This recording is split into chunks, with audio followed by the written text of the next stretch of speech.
नमस्ते दोस्तों, मेरा नाम है विक्रम और आज की इस वीडियो में हम लोग चर्चा करने वाले हैं कि क्या अभी गोल्ड के रेट जो है वो सस्ते होने वाले हैं। साथ ही साथ हम लोग ये भी चर्चा करने वाले हैं कि क्या गवर्नमेंट फिर से एक बार नोटबंदी करने के लिए जा रही है, जिसके बारे में आप लोगों को नहीं पता।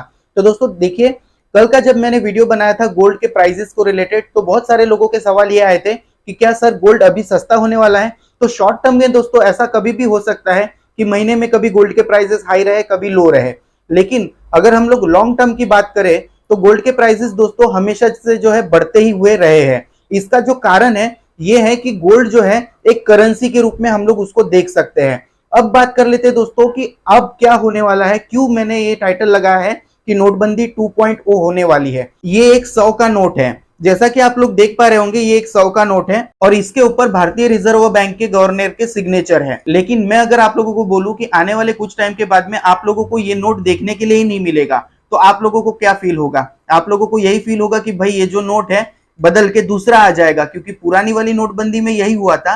हुआ क्या था कि नोट को बदला गया था, क्योंकि जो पुराने 1000 और 500 के नोट थे उनको डिसकंटिन्यू कर दिया गया था और उसके बाद में जो है 100, 200 और 500 के जो है अलग अलग नोट बनाए गए थे। लेकिन दोस्तों इस नोटबंदी में कुछ अलग होने वाला है। तो 1 नवंबर से जो है होलसेल ई रूपी जो है गवर्नमेंट ने पायलट प्रोजेक्ट चालू कर दिया है और साथ ही साथ कल से यानी 1 दिसंबर से रिटेल ई रूपी जो है गवर्नमेंट ने लॉन्च कर दिया है, जिसे सीबीडीसी भी कहा जा रहा है। अब ये सीबीडीसी क्या है मैं आप लोगों को डिटेल में समझाने की कोशिश करता हूं। तो देखिए दोस्तों, जैसा कि आप में से अभी बहुत सारे लोग ऐसे होंगे जिनके वॉलेट में कितने पैसे रखे हुए हैं ये आप लोगों को खुद पता नहीं होंगे नोट के फॉर्म में। लेकिन मैं आप लोगों को बोलूं कि आपके अकाउंट में कितने पैसे हैं, तो बहुत सारे लोग जो है एक मोबाइल के क्लिक पे पता लगा लेंगे कि मेरे अकाउंट में कितने पैसे लगे हुए हैं या फिर रखे हुए हैं। लेकिन दोस्तों सीबीडीसी क्या करेगा, जैसे अभी आप क्या करते हो कि आपको कहीं पे भी सब्जी खरीदने जाना है, 20 रुपए की आपने जो है मटर ले ली, तो 20 रुपए जो है स्कैन कर दिए, उसके बदले में मटर ले ली। 20 रुपए का अगर आप लोगों को कोई प्रोडक्ट लेना है तो आपने स्कैन कर दिया और आपने जो है वो प्रोडक्ट ले लिया। जैसे मोबाइल से ही ये सारे ट्रांजेक्शन हो रहे हैं। लेकिन वो जो 20 रुपए है सामने वाले को निकालने के लिए बैंक में जाना पड़ेगा और वो बैंक से जो है ये पैसे निकालेगा। लेकिन उसके बैकअप में जितना भी आप ट्रांजैक्शन कर रहे हैं उसको ये कहा जाता है डिजिटल ट्रांजैक्शंस। अब ये डिजिटल ट्रांजैक्शन, इसको हम लोग यूपीआई भी समझते हैं, इकोनॉमिक्स के टर्म में उनको यूपीआई भी कहा जाता है। आप में से बहुत सारे लोग होंगे जो 50% लोग ऐसे होंगे जो सिर्फ जो है डिजिटल ट्रांजैक्शन ही करते हैं या फिर यूपीआई से ही लेन देन करते हैं। अब ये जो यूपीआई के ट्रांजैक्शन होते हैं इसके बदले में जो है गवर्नमेंट को नोट छापने पड़ते हैं बैकअप के लिए। भले ही आपने जो है ट्रांजैक्शन जो है एक से दूसरे के बीच में जो किया वो यूपीआई के जरिए किया, लेकिन गवर्नमेंट को उसके बैकअप में जो है करेंसी छाप के रखनी पड़ती है। और इस एक 100 की नोट को बनाने के लिए 15 से 17 रुपए का गवर्नमेंट को खर्चा आता है।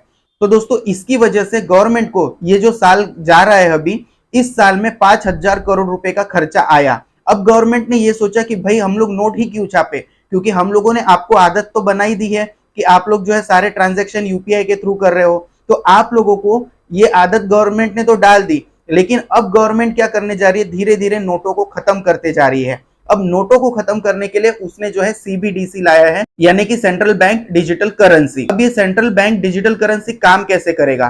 तो दोस्तों जैसा मान के चलिए आपके पास में अकाउंट में पैसे है, आपके वॉलेट में पैसे है या फिर आपके सेविंग अकाउंट में पैसे है, तो आप क्या करते हैं, बैंक जाते हैं। बैंक जाने के बाद में जो है आप लोग उनसे जो है अपना पासबुक या फिर जो भी स्लिप भरते हैं, उसके बाद में आप लोगों को हार्ड कैश मिल जाता है। लेकिन अब धीरे धीरे क्या होगा, आपको हार्ड कैश नहीं मिलेगा, जो भी मिलेगा आपको डिजिटल फॉर्म में मिलेगा। जैसे ही आप बैंक में जाएंगे और उनको बोलेंगे सर प्लीज मेरे को जो है पैसे विड्रॉल करने हैं, तो बोलेंगे लाओ अपना मोबाइल सामने लाओ। मोबाइल सामने आप करेंगे उनके, तो वो जो है आपके अकाउंट में जो है डिजिटल करेंसी ट्रांसफर कर देंगे एक टैग के थ्रू या फिर जो भी टाइप होगा उसके थ्रू। तो ये दोस्तों ई रूपी का जो है फॉर्मूला है। तो अब इससे आपको क्या फायदा है? देखिए आपको तो जो फायदा है, नुकसान है वो आप भूल जाइए, लेकिन आपके हर ट्रांजैक्शन पे अब जो है गवर्नमेंट की नजर होगी कि आप क्या करते हो, कहाँ पे खर्चा करते हो, कहाँ से आपको सैलरी आती है, सारी चीजें जो है आपके बारे में गवर्नमेंट को पता होगी। तो आपके बारे में ये सारी चीजें पता होगी। अब जो आप हार्ड कैश रखते थे, आप उसको संभाल के रखते थे कि ये मुझे फ्यूचर में काम आएगा, या फिर आप जो है बैंक में रखते थे, अब वो आपका हार्ड कैश कैश ना रह के सिर्फ ई रूपी रह जाएगा। अब दोस्तों इसकी वजह से क्या होगा, गोल्ड के जो प्राइजेस है वो बढ़ेंगे। गोल्ड के प्राइजेस क्यों बढ़ेंगे मैं आप लोगों को बता रहा हूँ। गोल्ड के प्राइजेस इसके लिए बढ़ेंगे क्योंकि गोल्ड जो है एक करेंसी के तौर पे काम करता है और बहुत सारे जो लोग हैं, गवर्नमेंट का मकसद क्या है ये सीबीडीसी वगैरह लॉन्च करने का, कि भाई करप्शन कम हो, करप्शन कम होगा उसके बाद में जो है लोग खर्चा कैसे कर रहे हैं, किस तरीके से कर रहे हैं, उसके ऊपर नजर रखी जाए, टैक्सेशन गवर्नमेंट को ज्यादा मिले। तो ये मेन मकसद है या मेन मोटो है गवर्नमेंट का। लेकिन अब आप जो है ये सारे खर्चे जो है ये तो नहीं कर पाएंगे। और मेन बात है करप्शन की, तो बहुत सारे लोग क्या करते हैं, नोट्स को जो है अपने घर में रखते हैं, जो ब्लैक मनी होता है उसको अपने घर में रखते हैं। लेकिन धीरे धीरे जो है ई रूपी में ये जो है कन्वर्ट हो जाने वाला है, कि ये जो आपके नोट है वो रखे रखे ही बर्बाद हो जाएंगे। तो इस कारण से जो है बहुत सारे लोग अपने जो पैसे हैं वो सेविंग अकाउंट में धीरे धीरे जो है ट्रांसफर करना शुरू करेंगे। फिर उनके पास में ये ऑप्शन नहीं रहेगा कि वो जो है हार्ड में कैश रख सके ब्लैक में।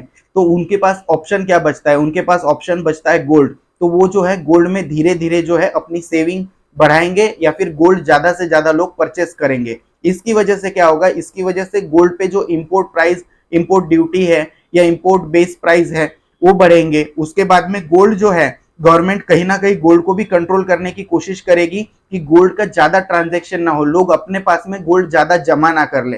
तो इसके लिए दोस्तों लॉन्ग टाइम की अगर हम लोग बात को समझे तो गोल्ड के प्राइजेस डेफिनेटली बढ़ने ही बढ़ने हैं। और इस मूव की वजह से, इस एक मूव की वजह से आप लोग देख लीजिएगा, आज से 4 साल बाद भी मेरा ये वीडियो आप देख लीजिएगा, मैं जो कह रहा हूं कि गोल्ड के जो प्राइस है वो बहुत बढ़ जाएंगे। उसके बाद में कितने बढ़ जाएंगे ये जो है मैं नेक्स्ट वीडियो में आपको बताऊंगा, उसके लिए आप चैनल को सब्सक्राइब कर लीजिए। तो जो प्राइजेस है गोल्ड के वो बढ़ेंगे, और इतने बढ़ेंगे कि मान के चलिए कि गोल्ड खरीदना मतलब आम आदमी के बस के बाहर की बात हो जाएगी। इसकी वजह से हमारा रुपया डॉलर के मुकाबले थोड़ा मजबूत भी होगा, क्योंकि मैंने जैसा कल की वीडियो में आपको बताया था, क्योंकि हमारी जो इकोनॉमी की ग्रोथ है वो यूएस जैसे देशों से या फिर और भी बहुत सारी कंट्रीज से जो है पॉजिटिव में जा रही है। हमारी जो इकोनॉमी की ग्रोथ है, जो थर्ड क्वार्टर के रिजल्ट आए हैं 30 नवंबर को, उसमें 6.9% रही है। और वही अगर यूएस की बात, सॉरी 6.2% रही है, और अगर यूएस जैसे देश की बात करें तो 2.9% रही है। तो हमारी इकोनॉमी धीरे धीरे ग्रोथ कर रही है,